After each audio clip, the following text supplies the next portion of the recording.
Good afternoon. So let's do some qigong for recharging and building back our energy after a long day.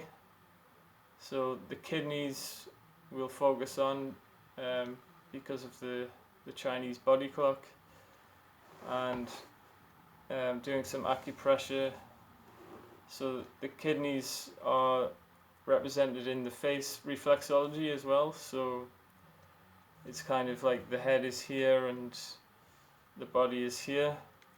So the bladder is here, and the kidneys are actually in the eyes, so you can't massage the eyes. But if we just close the eyes and we'll massage this point here in small circles, breathing,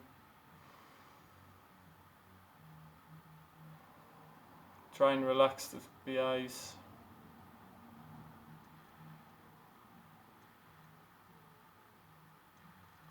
And then open them. And then the kidneys also relate to the fluids of the body, and the saliva in particular, in the face. So if you do a tongue swirl around the top of the teeth and then around the bottom, so on the outside first and then on the inside, and that's called swirling the dragon. So let's do that a few times.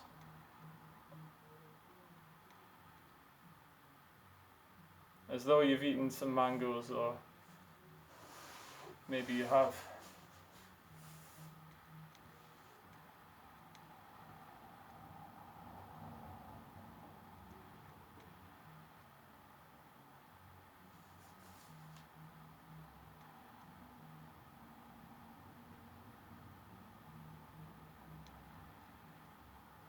And notice how it's really like a movement within the mouth, and you can do it with the breathing and actually do it as a qigong exercise, and find the center of the tongue and how it can go left, right, up, down, back, forward, all these directions. And then you can relax the tongue either on the lower palate or on the upper palate. So actually it helps your posture to keep it on the upper palate, totally with a small gap for breathing at the back.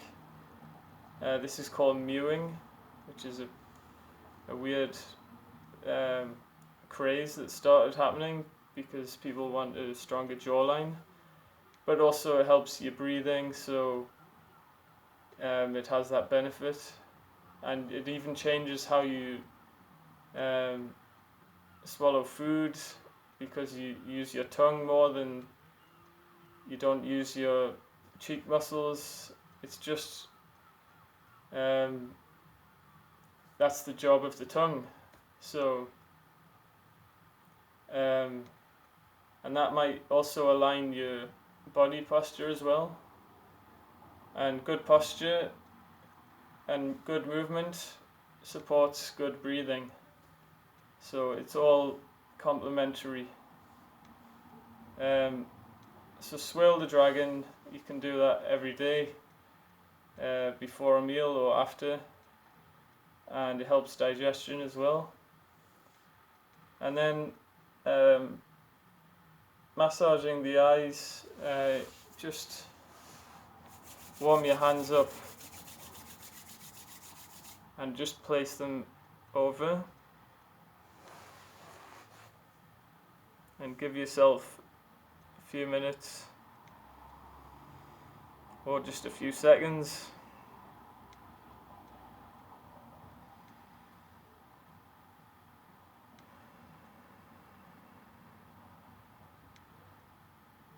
Check in with how you feel.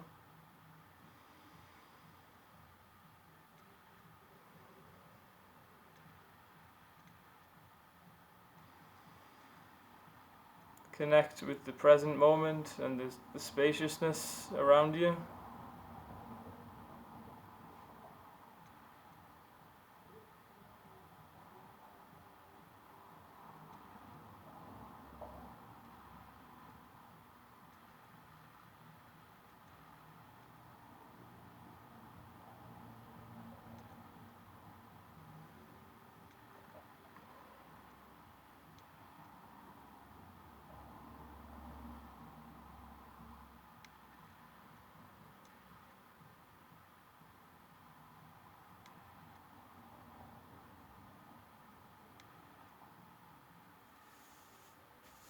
Doesn't that space give you more clarity and peace? So now let's just massage the kidneys at the back.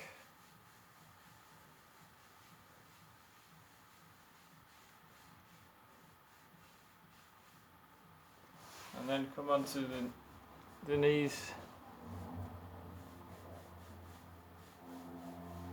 And we're just standing. And we'll go down the back of the legs. Up on the inside.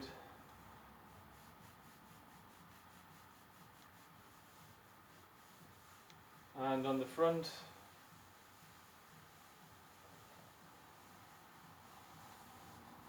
And one more time. Right on the inside, this is where the kidney channel goes.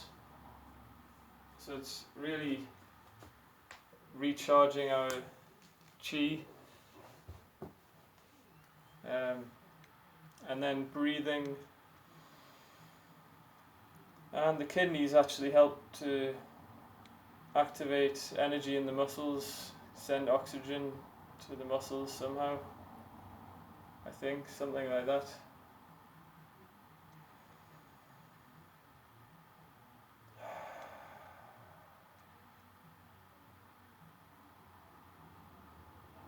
But as long as you feel it, I mean, I'm just trying to be scientific. The feeling part is more important in a way. So yeah, that's the kidney channel, and also the bladder channel goes just goes from here down the back. And these are important organs because they help us stay cool. So if we're hydrated, then the water will keep us cool. And that's how, because heat creates energy and is part of the what the mitochondria create in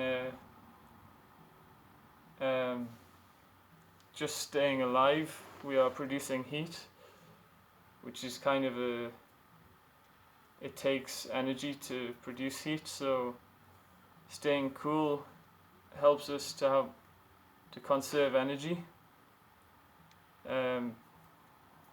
And improving our circulation and hydration is very important in that. So just listening to your body, drink water when you need, and don't over stress or exercise because that will create unnecessary heat. So it goes, the bladder channel goes, I'll show you, down the back. So you can use the thumbs or just stroke down.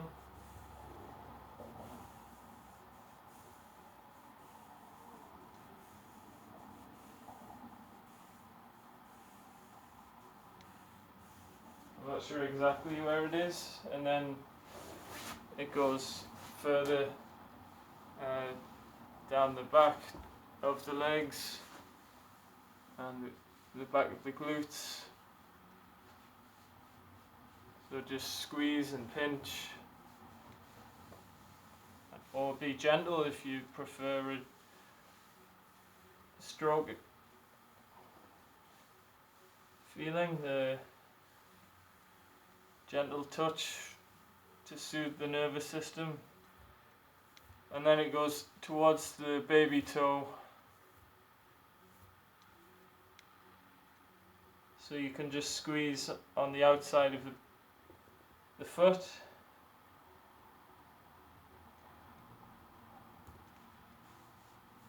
And if you're sitting in a comfortable place, you can just massage under the leg or the back of the calf.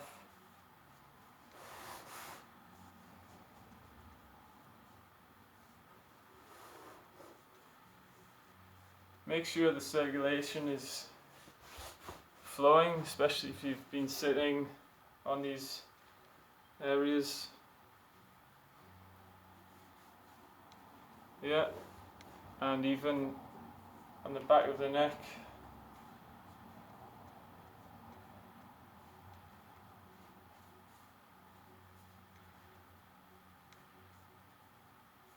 So just loosening up, and then we'll do an exercise to put that into circulation. So coming up, this is called the fountain, and notice how it follows that kidney channel, which ends about here. And I'm just going very gently down, don't need to go all the way down like that. So as far down as you want to go, especially if you bend with the hips, it makes it easier. So the knees don't go over the toes.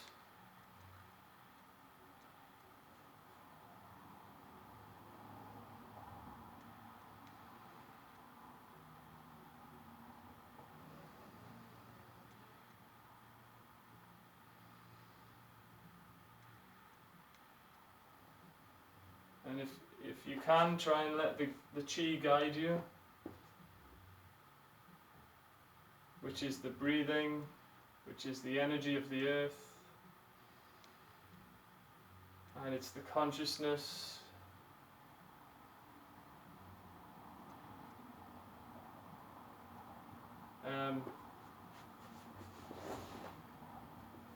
So another exercise for the circulation is going up the side and back down, or up the front and back down. So this is a bit like water, a bit like a wave.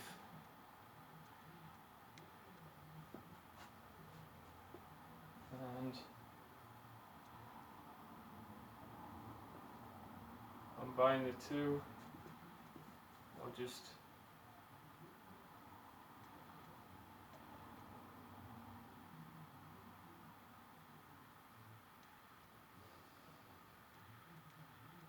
and it does work the lower back as well, but we want to, if you feel heat, then, and you want to conserve energy, or maybe you have lots of energy, so it's okay, then just make it easier for yourself. Find the appropriate level. You can also do it palms facing up, like you're splashing water, but don't push on your knees, so you just hinge at the hips and use your glutes, which is a good tip for walking upstairs, sitting down. So I'm not going onto my knees, I'm hinging, and just the knees bend naturally. So anytime you're mindful of how you're moving, you'll find these little keys that unlock the door to awareness. That's all that's needed is the awareness how am I moving? So yeah.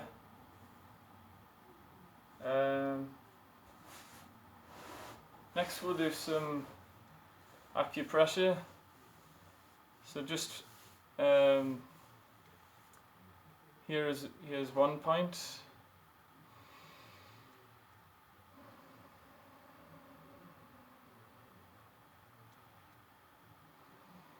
And make the sound chui. But I'm just trying to think what order to do this in. Okay, we'll go straight first to the feet, behind the ankle. No, that doesn't feel good. I'll tell you what we'll do is press this point here to release some of the heat that I'm feeling.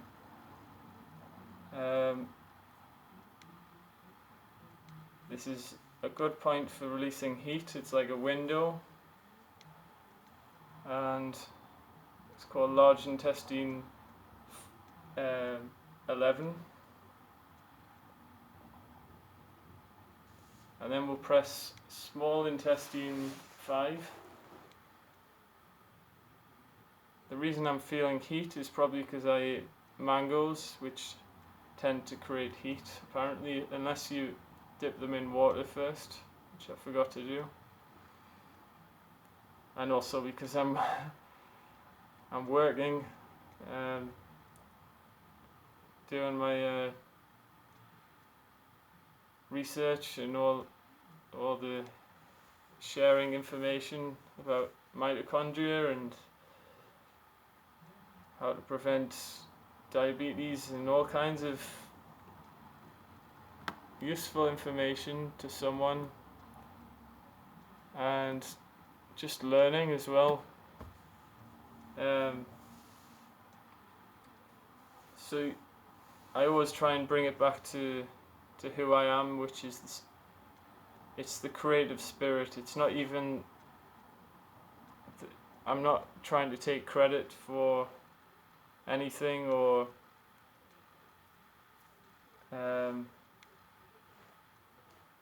responsibility for other people's health.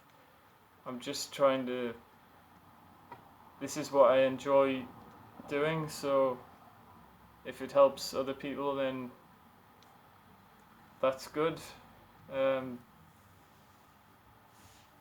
And it's useful for me as well to go through this because it makes it more fun to practice with other people.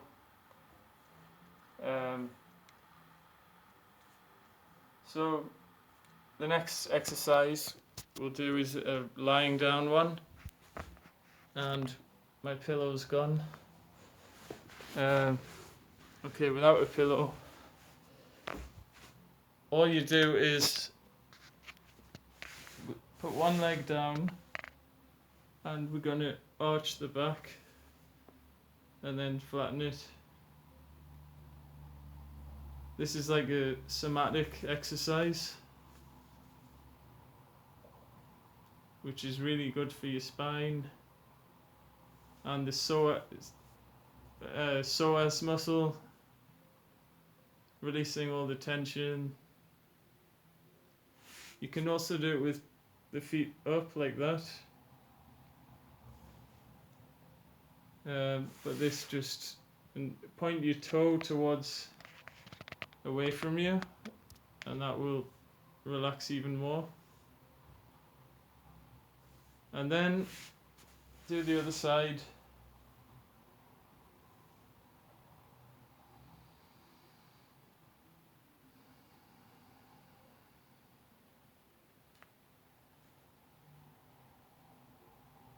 Definitely one you could practice every day.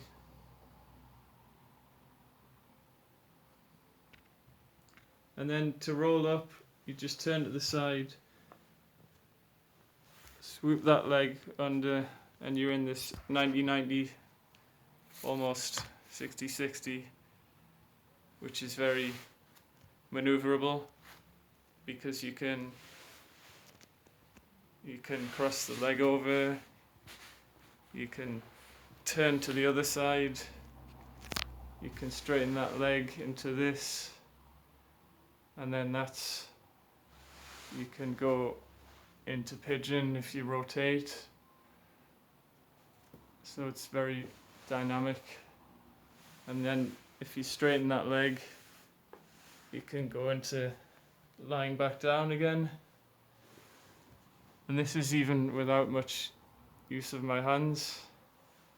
And I'm trying to figure out ways to sort of work around that, which are interesting. But I'm still figuring that out. And then of course, once you're here, you can go into the fetus position, onto the stomach, onto the other side, and then there are little tricks like this which bring you up onto your front, and just if you feel your ankle going, so I'm lifting my ankle, just the ankle up and to the left, or in your view the right, and then that automatically moves my whole leg just from this pull. And then the same with the other foot. I pull inwards,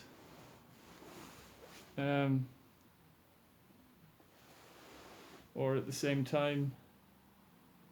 And then this is a good way to sleep, but it takes practice because obviously your head is going downhill. So one way is to keep an arch here. So you're actually curling up this way and that way, and it's actually quite comfortable because although you're curling in, the earth is pushing you out. So as long as you keep that tension or resistance, it's a bit like you feel supported, because you have to try it and tell me what you think. Obviously, well,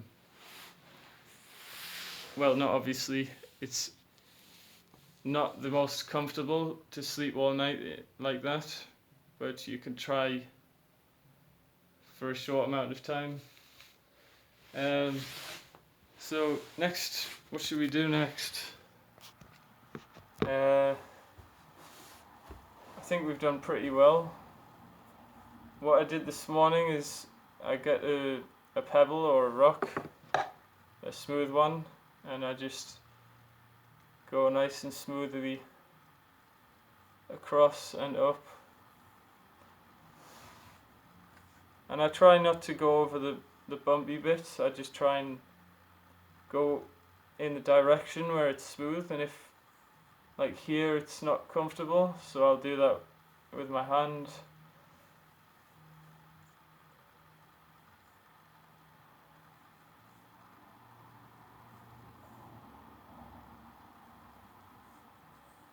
Trying to relax the eyebrows.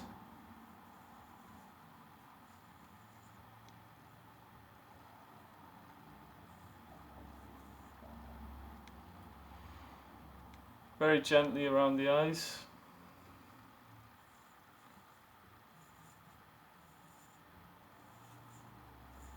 So it goes like this, and then down, but starting from the back, and then come forward.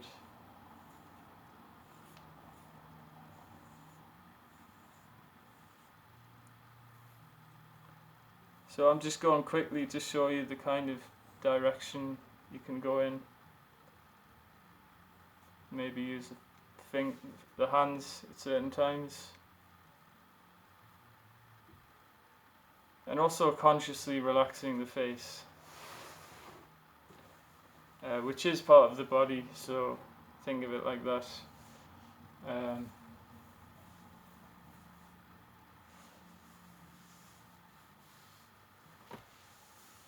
So stay connected and moving connected, breathing connected, and I hope you enjoyed or learned something, and I'll see you in the next one.